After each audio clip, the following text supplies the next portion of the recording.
I'm gonna show you how I beat each artifact, weapon, and talent domain in under 1 minute starting in Mondstadt. I will be imposing a couple restrictions here though. 1. I cannot use 5-star weapons, and 2. The only 5-star character I can use is the Traveler.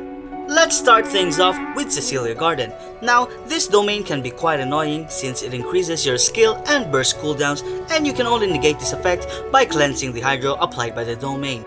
What I like to do here though is use a Catalyst main DPS with 1 or 2 electro supports. The idea here is that the team must be able to remove the Hydro Abyss Mage shields as fast as possible, and I've found Electro Charge to be among the fastest ways to do so. One key factor here is positioning. The Abyss Mages will spawn separately, so after defeating the slimes, go somewhere around this spot with your character facing this way.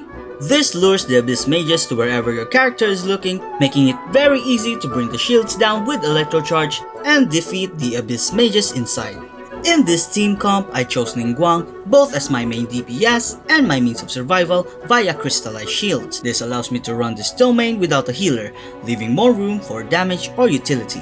If you're not comfortable running a team without a healer, you can of course bring any healer or shielder you'd like, provided your damage dealers are built enough to get you through the domain quickly. If in case you do not have a Catalyst main DPS available, you still have other options. Using either Chongyun or C6 Bennett, you can infuse your polearm, claymore, and sword users with cryo or pyro, helping you deal with the shield significantly faster.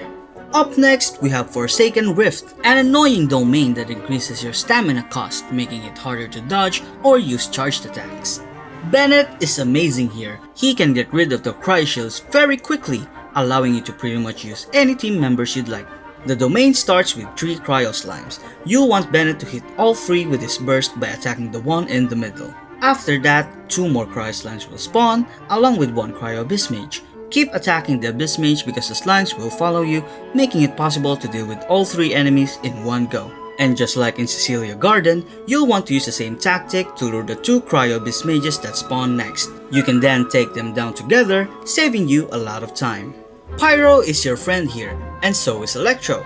If for some reason you don't like using Bennett, and I know some people don't, you can simply replace him with another Pyro or Electro character. Although personally, I have not been able to do this domain in under a minute without him, 5-star characters or weapons, or really good artifacts. Next we'll go to Valley of Remembrance, where you can farm Maiden Beloved and Viridescent Very Rare artifacts. Now the Leyline disorder here boosts your physical damage. We're going to ignore that and rely on Sucrose to get us through it very quickly.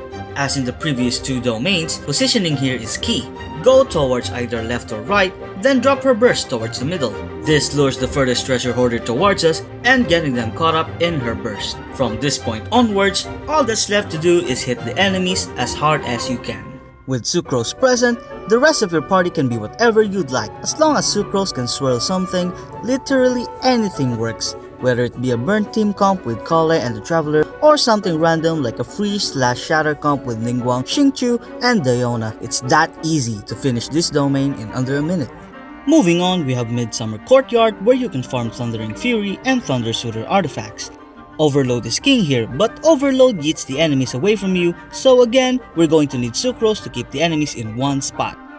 As soon as you press start, move behind the slime with the Electro Aura, then drop Sucrose's burst and complete your rotation. After beating the slimes, make sure to defeat the Seasoned Mage with the Electro Aura ASAP to avoid getting tasered later on. Unfortunately, it is quite hard to lure the other Seasoned Mage, so you're just gonna have to beat them one by one. In my experience, it took me noticeably longer to beat the domain without Overload, so usually just stick with that.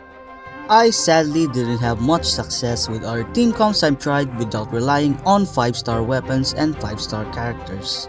Lastly, we have Peak of Vindagnyr,